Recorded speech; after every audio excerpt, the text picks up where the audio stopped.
Hey everybody, we're back. My friend Taj, how you doing, my man? I'm doing well, Zenny. How are you today? Well, hey, I'm better for having you here, sir. Really am, really am. Thank you. Thank you for having me.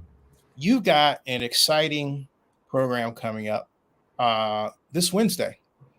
Correct. Yeah, what's happening? So this Wednesday, hosting a very special event entitled Sports Code. And what Sports Code consists of is a conversation. And it's a conversation series that will be taking place at Kinfolks. And Kinfolks is a Black owned and operated coffee shop in downtown Oakland on Telegraph. And myself and Creighton Davis, who is the owner of Kinfolks, decided that we wanted to bring people together and have intelligent, authentic, real conversations on topics that we all care about very deeply. And to kick this thing off, we have gotten the pleasure and the honor to host Mark J. Spears from ESPN and Marcus Thompson from The Athletic to really ignite and spark a conversation with the four of us to discuss what's happening in Oakland as it relates to sports, community, and culture. And, Zinni, that's something we've talked about at length. And I feel like this is a very important moment to continue that conversation with other people who play a pivotal role, in that industry and what is to come of it. So we're excited to get this thing going on Wednesday. Hey, tell Kin folks, what is the address, by the way? I'm writing it and I'm updating as we're talking. So I'm sure. The address is 1951 Telegraph. Telegraph. Like the corner of 20th and Telegraph. I know exactly it is. Yeah. Corner. Right down the street from the Fox Theater. Yeah. 20th and Telegraph. Got it.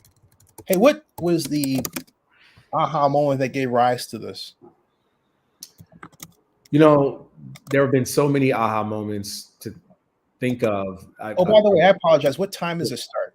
It starts at 6:30. 6:30. 6:30 p.m. Got it. And it's Wednesday, September 20th.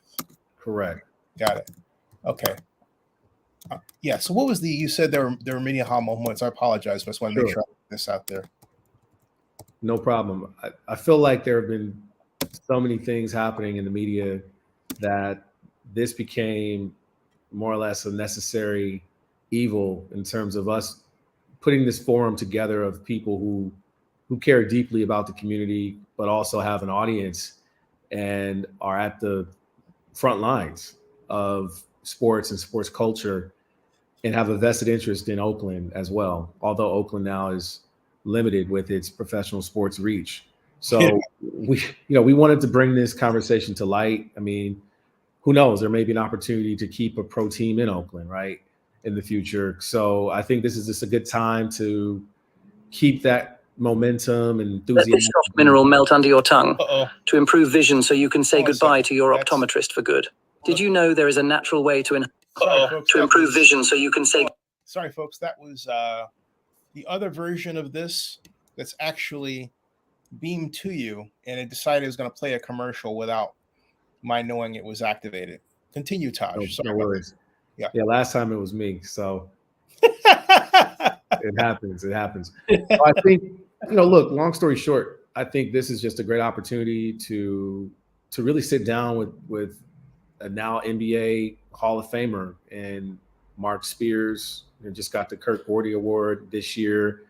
And obviously, Marcus Thompson has a very great perspective on professional sports, having written books on the likes of Kevin Durant and Steph and others. So I think their perspectives on the culture, on community, and the backdrop of sports in Oakland is really important to hear. And I think this is an opportunity to spark more conversations like this in the future. I can ask you a question. Why is it that we don't just get over the A's leaving and go after somebody else's team? Why do we have to always mourn? Well, I've seen a few things in the media that are interesting related to keeping the team name and colors in Oakland. And I do like ideas like that, similar to the Cleveland Browns when Art Modell moved the then Browns to Baltimore and renamed them the Ravens, keeping the Browns colors in Cleveland and name so they could then create that expansion franchise as the Cleveland Browns. I think that was the way to do it in terms of if you're following the sports history. It makes no sense for the Utah Jazz to be called the Utah Jazz, right? I mean, what Jazz is in Utah? No offense. Those are the New Orleans Jazz, right, that are in Utah. So they should have renamed that team the Utah, Mountaineers or something more synonymous with the topography and the culture of Utah. So I think there are missed opportunities like that in sports that we've just accepted, and others that have done it better in terms of, stripping that team away, but also at least leaving the legacy behind so that if there is an opportunity for an expansion opportunity, for lack of better expression, you can go forth with that name the community remembers. So can I push back on you a little bit? Yeah. Okay. Everyone thinks Cleveland was a court decision. It was just Art Modell being emotionally screwed up over a decision that he was just torn up over. He didn't want to do what he wanted, what he wound up doing, but he felt that they weren't taking him seriously. Similar to what Mr. Davis did. And, I was alive in Oakland and when that happened, and I remember the Tribune article, right? And I was thinking, give them the 79 luxury boxes, right? What's wrong? And we were playing games with them thinking they'll never leave Oakland. And then we got Pete Rozelle to, basically back us, and we see how that went, right? So my point is the name and colors are really the teams themselves. What I'm asking is, and when I say this, what I'm thinking about is this visage of Ed Lee, and I have it on video. I'm going to play it just because I don't want to overwhelm the conversation. But my point is, he was very adamant that they were aggressive at taking the Warriors from us. And at the press conference, the only person there that dared raise the issue of lawsuit was a guy representing Black media, me. Okay. No one else talked about it. I mentioned that it's on to this day with Joe Lacob. I said, what do you think about the prospect of being sued? And the reason why they answer is because they know that we should have sued them, but we didn't. And so my point is that we don't rip other teams away from cities to do economic attraction, right? That's classic economic development. We just sit back and it's like, oh, woe is us again and again and again. So what I'm asking is, when do we get over it to pull together and start working to rebuild our city? That's a fair point. I understand where you're coming from. I do. However, going back to our previous conversation, I don't think we're in a position to go after any new team because of the condition that the city currently is in.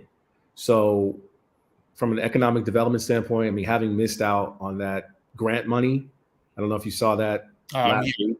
Yeah. On public safety. That's our biggest issue, right? Arguably. And there is no way possible you miss out on grant money to help you curtail some of the issues related to public safety when all the other surrounding cities in the Bay Area receive millions of dollars, right? Oakland has zero. So those are the kinds of things that are frightening to think about. Well, how could you imagine going after another team from another market if you can't even get grant money together to protect your community? Can I answer that? Sure. Okay, cool. By using tax increment financing, that's when, Mayor, before she became Mayor, Shantel had a secret meeting with me, which I have the text messages, and I just found the email where she confirmed it because she wanted to know how tax increment financing worked. This is February 2nd, 2022. All right. She gave me homework, but she wanted me to pay me to do the homework but she was ready to pay a white consultant to do it. that didn't know it as well as I did, and I have a 37-year history, but I digress. My point is, all right, that if you know you're going to build new structures and you're going to generate the property tax and tax increment from it, you estimate what that is. In the Howard Terminal's case, we're looking at $800 million if it was done correctly. Okay. And then out of that, the legislation allows you to use that money for Head Start, business revitalization, code enforcement, all that. That is how you get your money. But what's going on, my friend, is that you have these politicians that are saying, I can do it for you. I'll get a grant. You don't need TIF money. Don't listen to Zinni.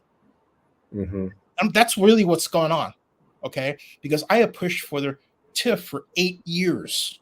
Only Dave Cobble has listened. You know, he swore public money wasn't available, but then realized, hey, Zinni's right. He sent me all this stuff and create SB 293 Skinner. And he will tell you that. He said that on the air. He admitted that he got it from me. He's the only person honest enough to do that. For all of his other whatevers, he did that. Okay. My point is this. I'm a CILD builder. I went to school to build cities. So I don't accept the idea that we can't do it, that we're victims. And that's all I'm saying to you, my friend. There is that way that we can do. Well, listen, there have been other cities that have built stadiums and arenas, and we talked about this before, that still don't have professional teams. So we can talk about how to finance buildings and infrastructure. But to give you a historical example, think about Tropicana Field in St. Petersburg. Yeah. It was built in, I think, 1990, and the Rays didn't come into existence until 1998, right? Yeah. So they tried to get other teams. They tried to get the Giants, I believe. Yeah. I can't remember the second team they tried to go after. So they tried to get at least 2 teams before they were granted an expansion team. Yep. Right. Oh. So, and that place was built. I mean, they started building in 1988. Yeah. So it was a 10-year process before they built the building. One, got the financing. Well, 1 got the financing, 2 built the building, then 3 had to wait another 8 to 10 years to get an actual franchise there. So I don't know if we have that kind of timeline, right? In terms of how come we can't wait? I take that as a challenge. If they can do it in 10, I can do it in 3. Okay. I'm serious about it. We're not aggressive. We do this all the time. Remember, I have 37-year history with this sort of thing, going back to grad school at Cal. My first job out of grad school, the Oakland Redevelopment Agency, you know that. And so my point is, someone always throws up a law where you can't do because the law says it. You can change laws. We don't have the want to. That's the problem. Well, again, I feel like the community here has lacked vision. Yes. It has lacked vision, in terms of, and it's not just about sports, and entertainment. I think it's just grandiose vision around what lifts all ships with the tide. And for, what it's worth, our last conversation, we talked about the Olympics. Yes, sir. And yes. I'm still a proponent, and since then I've spoken to several people, one being Jim Wonderman, about the past bids that have taken place in the Bay Area for the Olympics. He was a part of the last 2 bids. I know he was. Yep. And he gave me some insight on, that process and how it has worked in the past. And right now, we need leadership. We need a dozen people, a dozen titans of industry to step up and say, hey, listen, let's put our heads together. The Mark Benioffs, the Tim Cooks, and not just tech people, but let's just be honest. The people with deeper pockets have to step up and rally together and say, we need to lift our community and lift this region up. Can I add something to that? You and I need to form a sports commission, because the only way, having done this for the Super Bowl in Oakland, the only way you're going to get them is to build an organization, a nonprofit. And right. I created Oakland's only sports commission in its entire history. It was on the National Association of Sports Commissions. And within that, we had the Super Bowl 39 bidding committee of 45 members, including Lee Steinberg and Scott Parker, who was a fantastic agent at the time. They were in Berkeley. So we've done it before. We came to within 8 NFL votes of winning the Super Bowl. And I had city people, one guy, every time I go to work, tell me I never do it. On the 8th day, I don't know if you remember the comedian Bobcat Goldthwait. You know, I went Bobcat on him. Okay. All right. And I made him an advocate. But that's what you have to do with Oakland, because I said to a friend of mine years ago, decades ago, I said, you know, Oakland's biggest problem is the existence of San Francisco. Because we think San Francisco should do something, and we sit back and we act like it. Right. Right. So going back, why do you think you didn't get those 8 votes? Easy. We had a mayor that didn't want me involved, Jerry Brown, that told me, to make a long story very, very short, on the April 14th at 4:24 in the afternoon, 1999, in the large administration building lobby, I don't have time for you. That's what he said to me in my face. Okay, regarding the largest economic development project in Oakland, he told me, I don't have time for you. He would consistently get upset if I tried to interrupt him. So then when I wrote the email to my board accusing Jerry of not being comfortable with a black person who speaks like I do, who's intellectually aggressive like his white friends and counterparts, he then suddenly had this meeting with me, but then plotted to fire me, even though the economic development director, Bill Claggett, at the time had parked $80,000 for the sports commission I created from scratch, all right, that the city and everybody else said I would never get as far as I did. We were 3 finalists.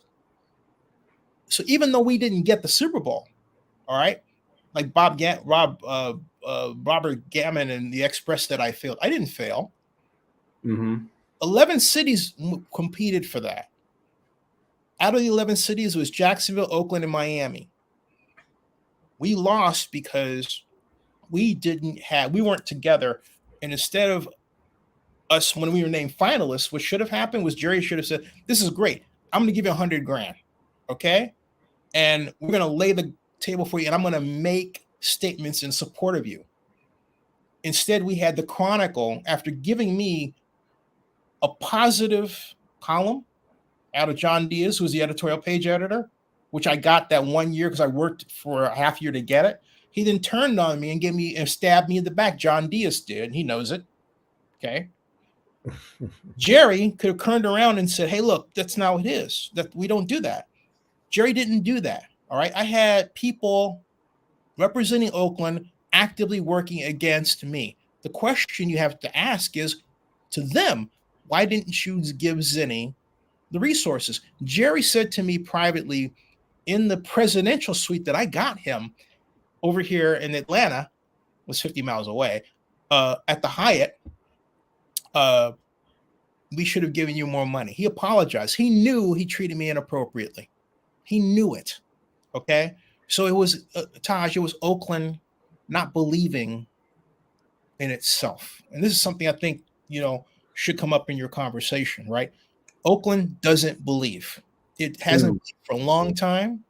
And it doesn't because it is a microcosm of how we as African Americans treat each other. We don't believe the other person can do it. Wow. We crab barrel to each other too much. And it is quite literally been seeded into Oakland to where, regardless of our population share, it's Oakland's behavior to crab barrel somebody. Right. That's the problem. No, that's very, very telling. And it is historically, I think, we have one of the most interesting histories with sports, losing the Raiders, for example, then the Raiders coming back. Yes, and sir. then losing them again. Yes, sir. Yes, sir. I'm not sure if I have the exact stats on that, but I would imagine that's the only place in the world where that has happened. We are. We are. So, and that just expresses how unique we are as a city, and for the better or worse. However, if you really think about this intelligently, and as you know, San Jose is also interested in an expansion team as well for baseball. I'm not sure why a league, just playing devil's advocate, why a North American professional sports league would consider Oakland a serious market right now. Can I take that? Go ahead, because I wouldn't, based upon the conditions that are current in this city. I would, because I am firmly convinced that a 4,000 population, 3 stadium, brand new, sea level rise, fixed Coliseum land, including the Oakland Airport Business Park, would capture the imagination, not just of Oakland, not just of California, but the United States and the world. It will be our signal that we are ready to return to the big leagues that we so rightly should be in and have ruled for so many years. We will challenge Las Vegas and take them on, and we will beat them where it counts. We will even have legalized sports. We will march it through the legislature, because we know we can't get a lot of sports, franchises without it. My point is, my friend, we'll fight. You tell me the last time, because I can, that we fought for anything. My answer to you is going to be when, and I do say, Zen, you have to insert yourself, but yeah, when I worked for the city of Oakland in 96, San Francisco had Cirque du Soleil. We didn't want them to have Cirque du Soleil. We whipped Cirque du Soleil out of their heart. I did it and Dick Spees did it. And we laughed all the way doing it, okay? That's what you do. You rip the hearts out of other cities because, and we've seen it, they're going to rip your heart out and not even going to think about it. And they're going to laugh about it too, because Las Vegas laughs at us all the time. I don't care what anybody says who's, claiming to represent Las Vegas, but is secretly with some, special interest group. Forget it. Well, again, it's getting laughed at. I have been for some time. I agree that there is an opportunity. However, I am more pessimistic on the simple fact that you're talking about constructing something. Mm-hmm. And in order to do that, it requires an advanced amount of collaboration. Yes. And thinking. Yes. That is not able to do basic things right now, like repave streets or mm-hmm. fix the school district or balance the budget, right? So I think we just have the wrong crop of leaders in critical positions of authority that would enable the type of shift in which you're talking about. So with this group, I don't think that's going to happen. I think we require a different group. Push back a little bit? No, you can't, because this group hasn't done it. A lot of it then, okay? Taj, we've had that problem for decades. Right. It didn't matter if, when Oakland was mostly black, white folks used to make fun of Avon Manning, who was a public works head, because he had a lisp. Cool brother, okay? And they longed for an Oakland that was white and ran. I'm serious, okay? So now you have it in terms of looking at who they hire, and it's more messed up than ever, okay? So my point is, we've spent a lot of time warring against each other around race. Race has been Oakland's real bugaboo. Oakland doesn't want to admit it, but it really has been race. But what we have to do now is say, okay, you know what? That's over. We've screwed ourselves up. We have to pull together, because if we don't, we will literally die. Because that's where we are. All right. And if they don't get it at that point, then yeah. All right. But I am certain that we have not had those fights. We haven't forced each other to be those people. Right. We have to do that. We have to be willing to fight, instead of too much of, don't say this, being polite and all this sort of stuff. I'm not saying be mean. Right. I'm saying be aggressive. There's a difference. That's correct. That's correct. And listen, I mean, those who feel I'm warming you up for Wednesday, huh? Absolutely. Yeah. I mean, I think one of the concerns I have about our community here is we talk a lot about the past. We talk a lot about nostalgia and the glory days, right? Especially when we speak about sports and the sports figures who've come from Oakland, which is great, mm-hmm. And I acknowledge that. I think we have legends of almost every game you can think of. The issue, though, is that same legacy manifesto is missed when it comes to, well, who are the next legends of industry and the games that have been played, and who are our next, ombudsman of history. Yes, sir. And that has, so we're not setting a stage for that to take place, given the conditions of the community overall. And without down, that's why, exactly, exactly. So, yeah, we have to be really pointed and very direct at this point around how we can communicate with people in leadership. And just, I think there's ultimately a silent majority that has to be woken up and sparked. And I think conversations like this, conversations that we're going to have on Wednesday with people who are really important to the industry, will, I think, bring some of that to the forefront. Yeah, I couldn't agree more. Hey, is there a website for this where you're going to build off of this in some kind of way? Because I think that, is it going to be on video or live stream or something? Or yeah, we're going to certainly film this. It'll be available on my company's website once it's all said and done. It's canyonoaks.co. Okay. And that, I'll share that with you and your viewers. But canyonoaks.co will be a destination where you can tune in to the conversations in the future. canyonoaks.co. There. Awesome. Thank you. I try. So what do you think of I gotta ask you, the Oakland Roots wanting to be outside the Coliseum as opposed to inside? Yeah, I recently attended a Roots match with lots of key figures in the community. Rob Bonta was there, our Attorney General, state of California. Great man. Several electeds. Next governor, right? Maybe. What was that? Next governor. Maybe. I think there's a few folks who've already put their names in the hat, but yeah, I think he would be formidable given where he is positioned today. So I think that's, again, another missed opportunity. That's a missed opportunity because I'm not sure what their internal feasibility studies are telling them and what their projections are economically. But you've already got a grass field there. You've already got, a working facility. You can tarp up the seats you're not going to use for advertising. I mean, I think there's ways to make it work. Yeah. Without having to spend money to build a modular stadium. But hey, they've got it figured out, I guess, internally. There has been successful soccer matches played at the Coliseum in the past. So I don't see why, that couldn't work for them. And plus you see it with a lot of MLS teams, right? Mm-hmm. Playing in NFL venues like, the Atlanta United. I mean, they do a pretty good job. They're not selling out the entire building, but they've got 40 to 50,000 people in there.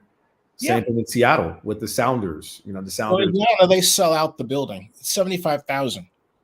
Correct. No, I mean, it is nuts around here, man. And they've got dedicated radio and everything. They are all in on soccer around here. But it didn't start off like that. It didn't start off with 7. No. But Mr. Blank, over time, they've built the brand. They have certainly built the brand. And I think in order to be taken seriously as a professional sports organization, you've got to play in professional sports venues. Right. That's what I'm saying. The new stadium for the Falcons, also MLS, that's what changed it. Right. Oh, you know what I mean? It's incredible what's going on around here. Atlanta and the region here takes sports as a business seriously. The Bay Area takes sports as sports. That's the biggest problem. Okay. That's a great point. That's a huge problem.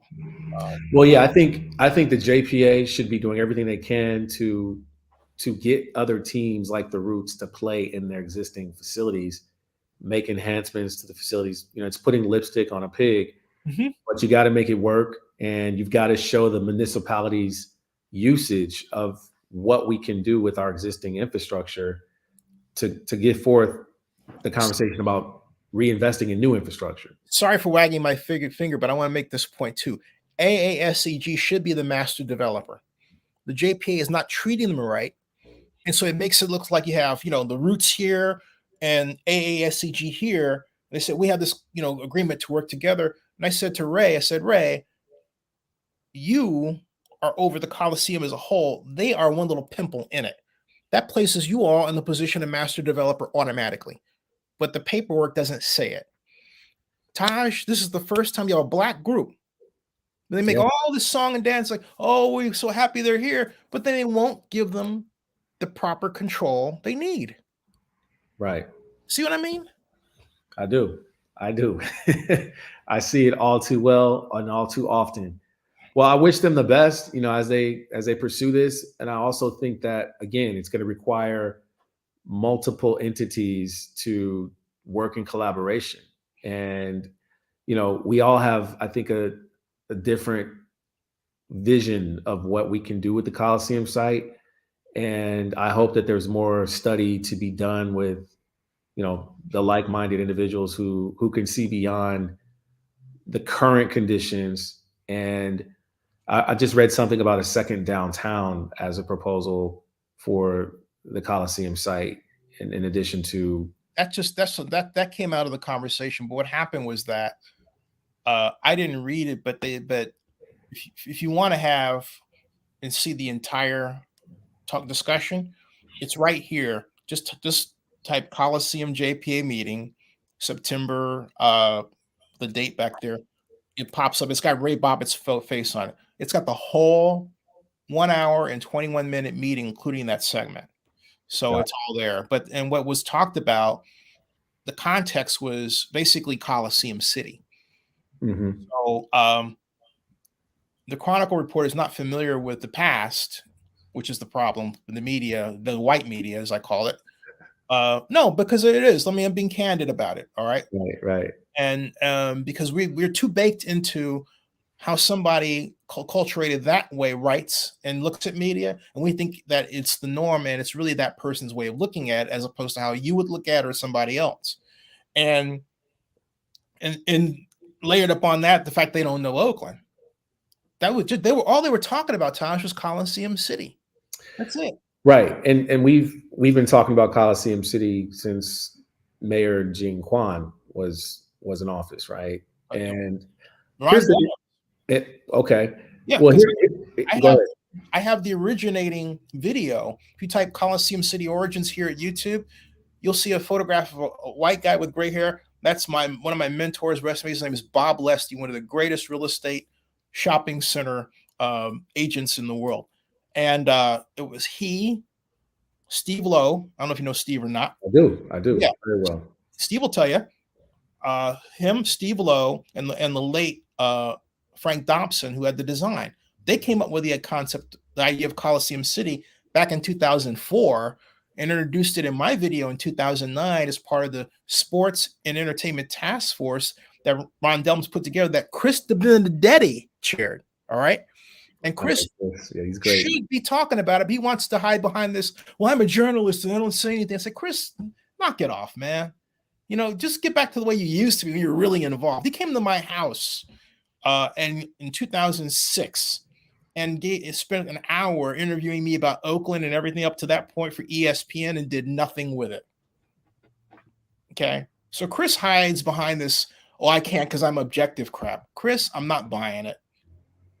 Come on. We have too many great people hiding in the shadows. Like, I'm afraid. That's the problem, man. Well, hopefully Wednesday, 6:30 p.m., some of your viewers can make it to Kim Folks. Go there. See this man. Yeah. Great conversation with Mark J. Spears, Marcus Thompson, myself, Creighton Davis. And, we want to get the community involved as much as possible so that we can change this narrative. So, can I get all you guys to come on afterward and we can talk about this on my show, and you guys can tell me how it went and the next steps and everything? I'll see what everybody's availability is. That'd be great, man. Yeah. Okay. That'd be great. All hey, stick around in the background. Don't go anywhere, folks. Folks, thank you very much. That ends this broadcast. We'll be back with more later. This is Monday Night Football, kind of a weird dual header night. That ends this broadcast. Subscribe to Zenny62 on YouTube, please.